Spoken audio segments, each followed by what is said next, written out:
Shabbat Shalom, everybody. Okay.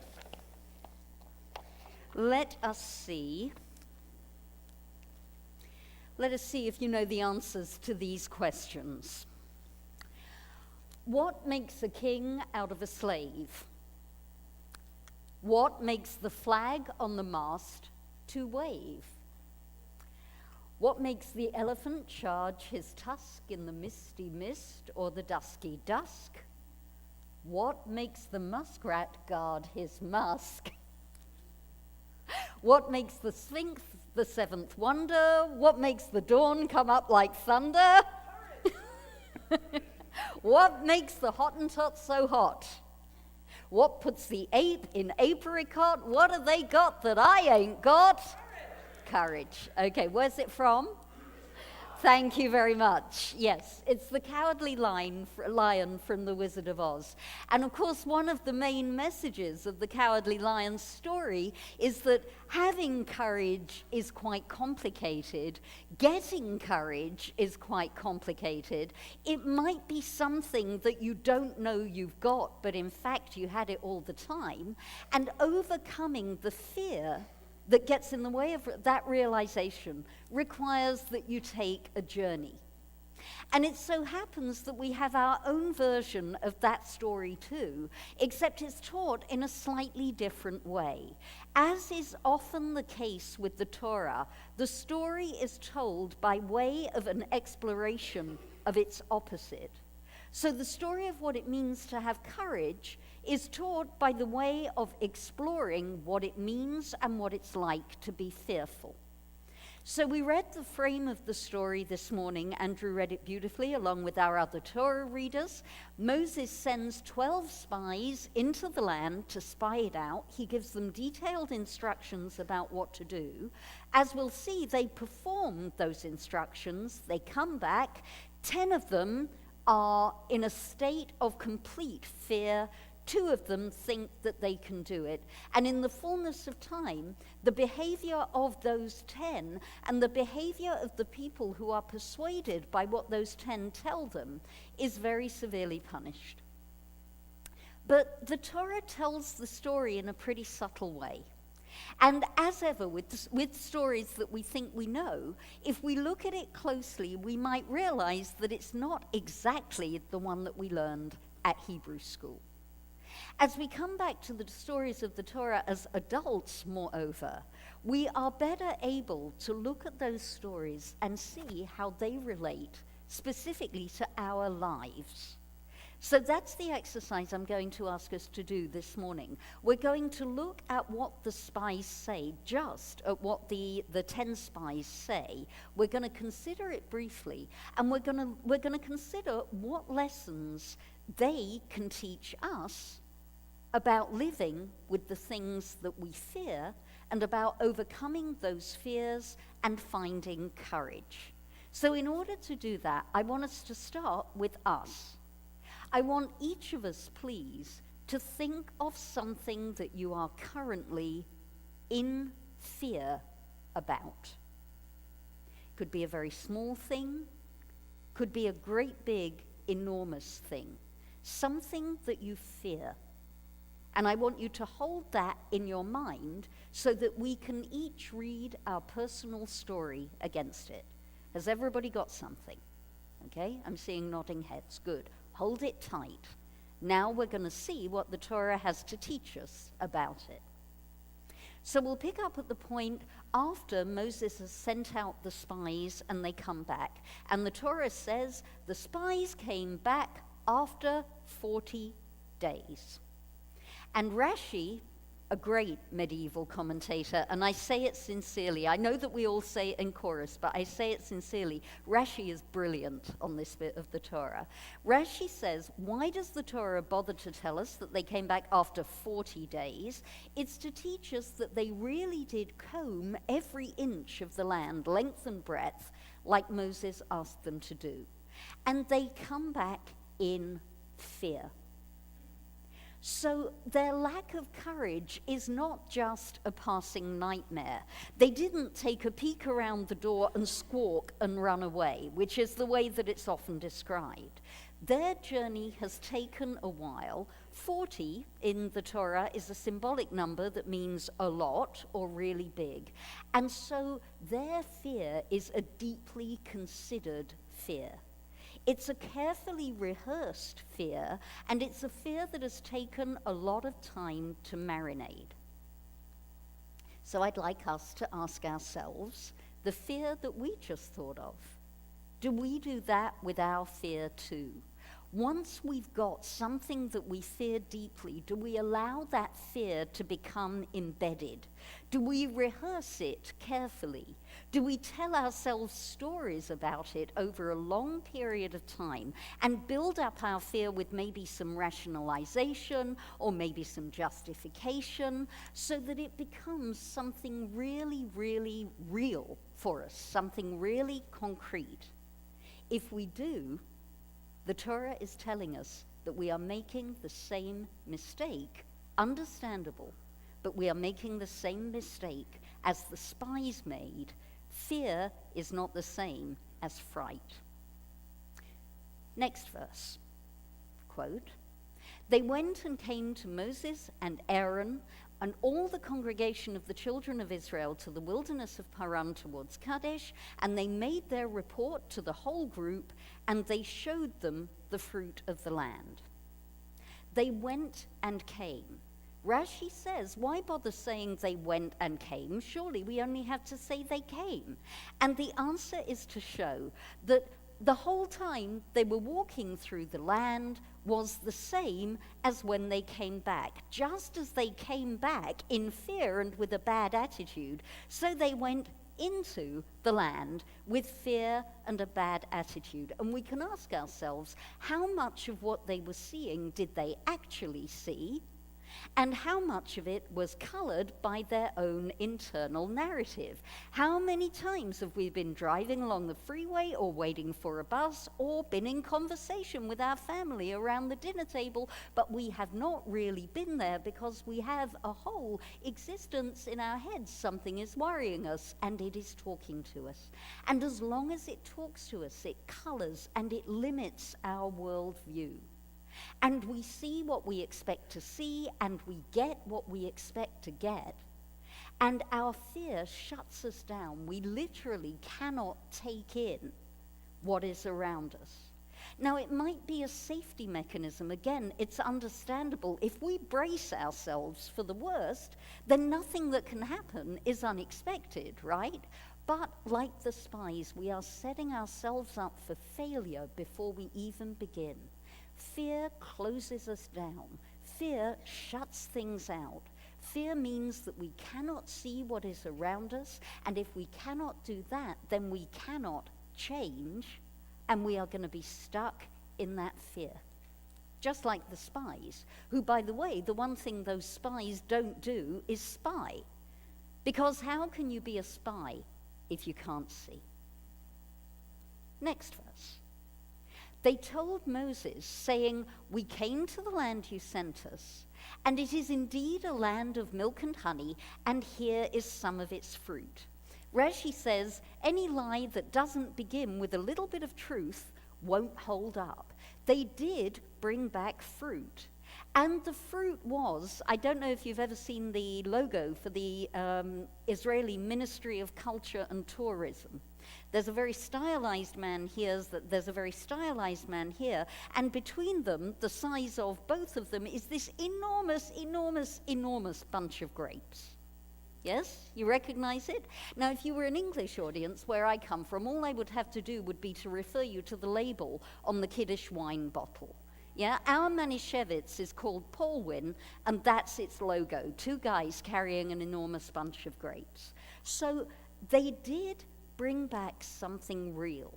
And the real thing that they brought back was extraordinary, and it was extraordinarily large. And we should hold on to this idea of size, and we should look at how the largeness of what they found works on their minds, because it's not the last that we're going to hear of things being big. They go on immediately to say, here is some of its fruit. But the people who live in the land are powerful, and the cities are fortified and enormous, and we even saw the offspring of giants there. So they look at the fruit, they see the fruit, and it looks as though they begin to extrapolate. If the fruit is big, then the people must be powerful. If the people are powerful, then the cities must be fortified. And if the cities are fortified and enormous, then obviously they're full of giants, and we're all doomed, and we're all going to die. Yeah, you can see how the fear begins to escalate. But actually, the truth is more complicated. They did, in fact, see big people there.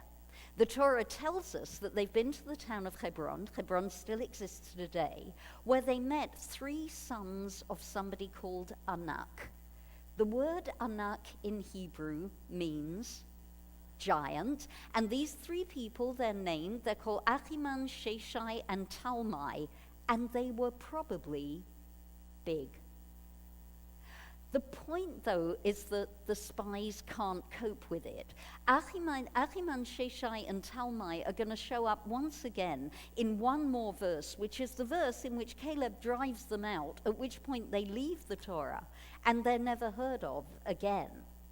But these 3 big people begin to work in the spies' imaginations. So for a moment, let's come back to our fears, and let's ask ourselves, how are our imaginations working? When we look at the landscape of our fear, what are the things that are coming towards us first? And are we embroidering those things and making them bigger than they actually are? Are we ourselves creating giants that we can then legitimately say, I cannot deal with this fear. This fear is a real fear because it is so huge and so overwhelming. Do we make things bigger than they actually are? The spies do. And they go on. This is their next sentence. They say, quote, Amalek lives in the Negev. There are Hittites and Jebusites and Amorites on the mountains and Canaanites on the seashore and by the river. All those ites. Yes? All of the people of whom we're terrified. And who is on the front of the list? Amalek. What do we know about Amalek? We know that the people have encountered Amalek before. We know that Amalek attacked them when they were going through the desert. We know that Amalek attacked them at their weakest point. And we know that Amalek is something of which they and the people are terrified. It is the equivalent, I'm sorry to do this, it is the equivalent of saying, we went into the land and Hitler lives there. That's the effect. They've now begun to personify their fear. It's taken on a life of its own. It has turned into a demon, and it's become a demon because we have taken the thing that is most traumatic for us, and we have blended that into our own fear scenario. And I ask us, with the fear that we are considering, have we done that? Have we monumentalized our fear so that we can, and if we have, is there a way that we can pull back from doing that and say, you know what, this piece is not real. This piece does not belong in the situation that I'm trying to deal with and in what I'm trying to consider. They say one more thing. We're going to jump over a couple of verses because Caleb tries and fails completely to reassure them. And the final thing they say before total mayhem breaks out and 600,000 people jump up and down for a whole night, the spies say, the land we passed through to spy it out is a land that devours its inhabitants. And all the people we saw there are huge. We saw the Nephilim, The sons of giants from the family of the fallen ones, we were like grasshoppers in our own eyes and in theirs. This is the final step in making something terrifying. The Nephilim that they are referring to, hands up if you saw the Noah movie. Okay, a few of you, all right? Those great big stone creatures that look like primordial transformers, yeah? The Nephilim are the giants from the period of creation. They were made when human beings mated with angels. They are primordial and enormous and ancient and mythological and terrifying. So not only now have the spies looked at the giants, mythologized the giants by overlaying on them something that is terrifying, they are now taking those giants right back into the age of angels and superheroes and supervillains, super beings, yeah? How easy it is for us to do that when we are scared. How easy it is for us to allow ourselves the luxury of one single fear animating our own most deep-seated terrors. And when we do that, we become like grasshoppers. When we do that, we become tiny and powerless. The grasshopper, says the note in the Chumash, is the smallest edible insect. Ew. Yes, but people do eat them. The smallest edible insect. When we allow our fear to do this to us, we become swallowed up. And there is nothing that can save us, just like there was nothing that could save the people, from being completely consumed by the reality that the spies created. So I want to bring it to us. I want to ask, where does this lesson leave us? If we come back to the fear that we began with, did anybody see themselves at any point doing something that the spies did? I'm seeing nodding heads. Is anybody working and reworking their fears into an internal monologue that becomes more real than the reality outside? Do we expect to be terrified and thus fulfill our own expectations? Do we use a small piece of objective truth as a springboard to create a reality that isn't there? Do we embroider? Do we pull in all our pet demons? Do we mythologize our fears until we have totally, totally lost it? And if we do any of those things, I think another lesson of the Torah is that if we do, it's called being human. We should not be mean to ourselves. We should not be hard on ourselves. It is precisely because it is so difficult to manage fear and find courage that the Torah is telling us the story. The Cowardly Lion story with which I began is a hero, journey, quest, success narrative. The narrative in the Torah is much more subtle. It's a tough, gritty, failure, need reboot, must change, ultimate success narrative. Because the Torah does have a remedy. The remedy is extreme. Yes, a total reboot. In order to master our fear, we have to change completely, and there has to be time. In the Torah, the period is 39 years, a period where nothing goes on. That is how difficult it is to overcome fear. That is how long it takes to press the reset button.